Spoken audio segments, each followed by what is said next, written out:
stuck in that circle of anger, that circle of resentment, is due to the lack of a new mindset.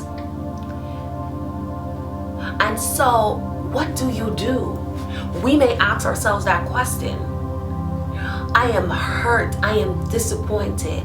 I don't know how to get out. Oh, I'm so angry when I see this person. Oh, I'm so upset. I'm so sad when I go to this place. Oh, this one thing just brings me back to that place of, oh, and I just don't know how to get out. These are all valid questions. But understand that the ego acts as a wall of protection. It instills fear in us.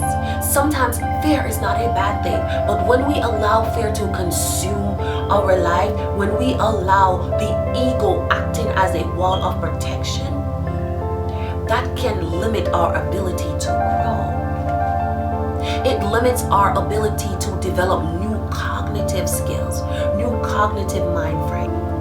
So the first thing that you need to do is to acknowledge the anger and the resentment. Validate it. It is okay to say, you know what?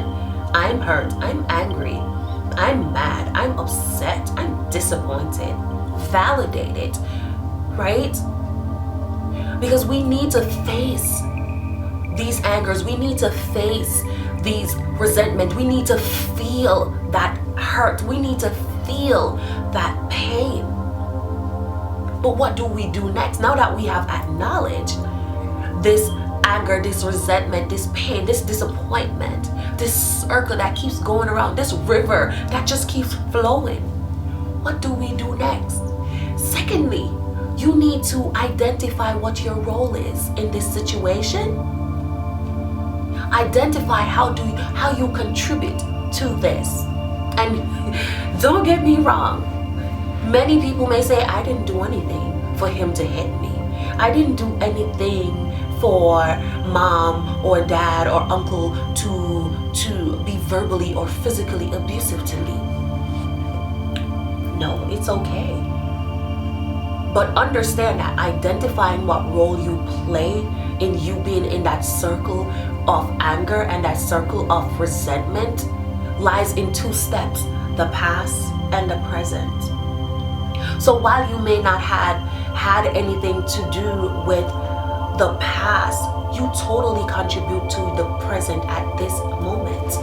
You are contributing to staying in that circle of anger, that circle of resentment now, because you have given your power away by staying angry, by staying resentful.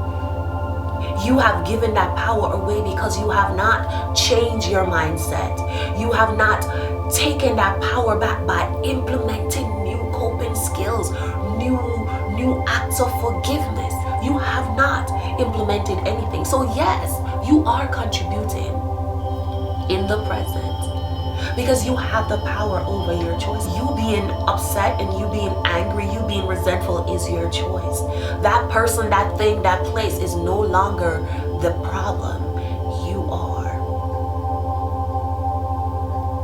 So yes, please take a step back. And even if you have to write down how you're contributing to this, are you enabling unhealthy attachments? Are you enabling unhealthy behaviors? Yes, we sometimes play a role in these situations. For example, if you're in an abusive relationship, are you enabling that person? They come back and they say, I'm sorry 20 times, right? But you have not taken any steps to fix the problems. That's enabling the behavior. So not necessarily saying that you are causing them to hit you. No, that's not what I'm saying. What I'm saying is they came, they say, I'm sorry. But how did you attempt to fix the problem? Did you go to counseling? Did you guys implement any new boundaries? So yes, sometimes we do play a role by allowing ourselves to be stuck. So identify what role you play. right? And then after you've identified that role, the next step is you need to make a decision. That is going to be the most effective choice that you make, is a decision. Whether the decision is to stay or to go, you need to make a decision. Because once you make that decision, in order to get you out, we haven't gotten to the steps yet, right? We haven't gotten to the steps. What we're saying is, we want you to validate that there's a problem. Validate the problem. Validate the feeling. Validate the emotion. Validate the place that you are in. Number one, you're going to acknowledge it. And then secondly, you're going to acknowledge or identify what role you played or is playing. Because these are all going to allow you to start changing your thought process. And then after you've identified, you are now going to make a decision. And whatever the decision is, it is a decision. You are taking a stand. You are taking a step to do something about it. And then finally, it's the action phase. You are now going to start changing your mind. And when I say change your mind, we are now going to implement cognitive behavioral techniques. And yes, this term may sound fancy and all, but trust me, these are things that we do on a regular that we're not even recognizing that it fits into these little fancy mental health terminologies, right? So we're going to be implementing CBT, which is cognitive behavioral techniques, right? And that all that is saying is, we are going to be implementing, we're changing the way we think, we're going to change, and as a result of changing the way we think, that is in turn going to influence our feelings.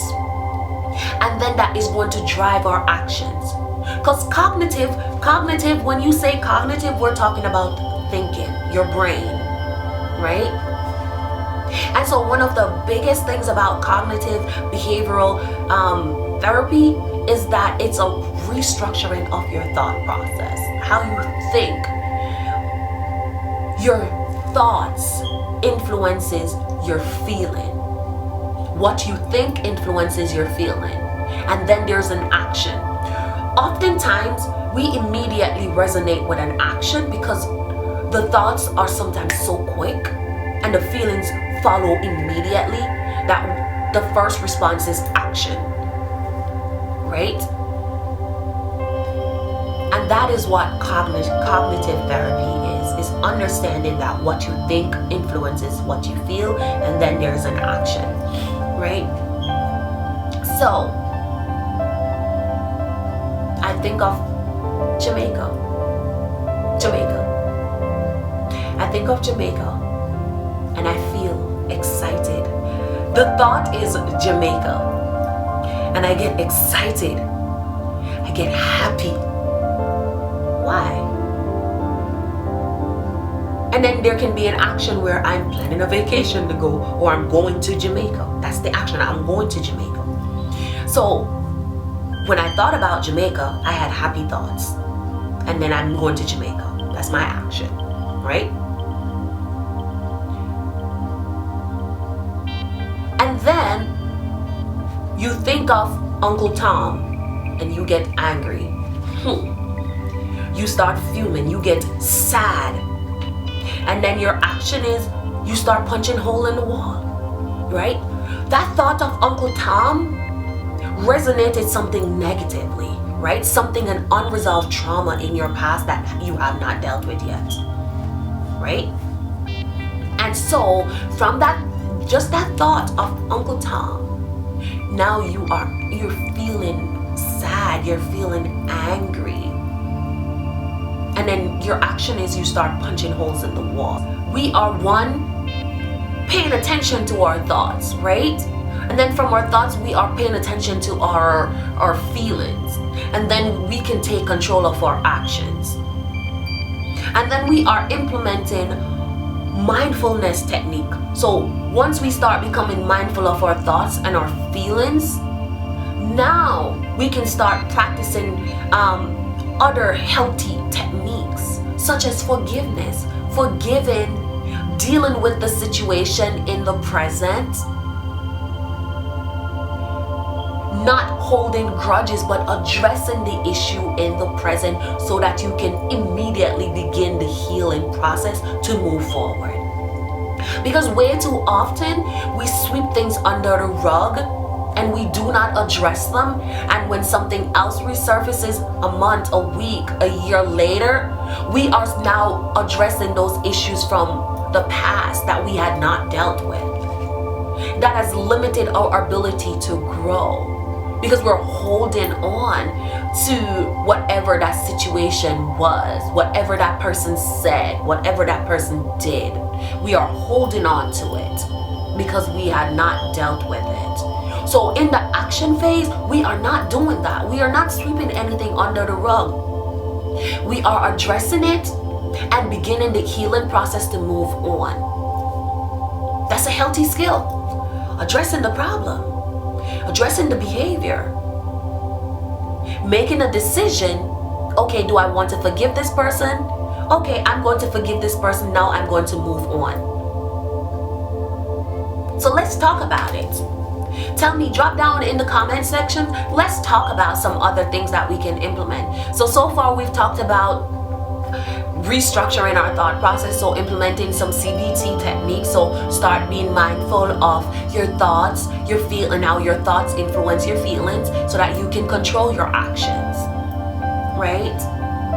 And then we also talk about mindfulness. Be mindful of our thoughts, our feelings, so that we can control our actions. Implement some relaxation techniques into our life. Addressing the issues in the present, not sweeping them under the rug, and beginning the healing process immediately. I'm happy you came to this video because 2021 is the year of taking your power back.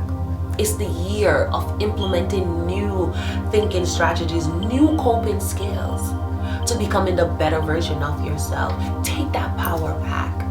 Do not let anyone allow you to stay in a place of anger or a place of resentment. Take that power back.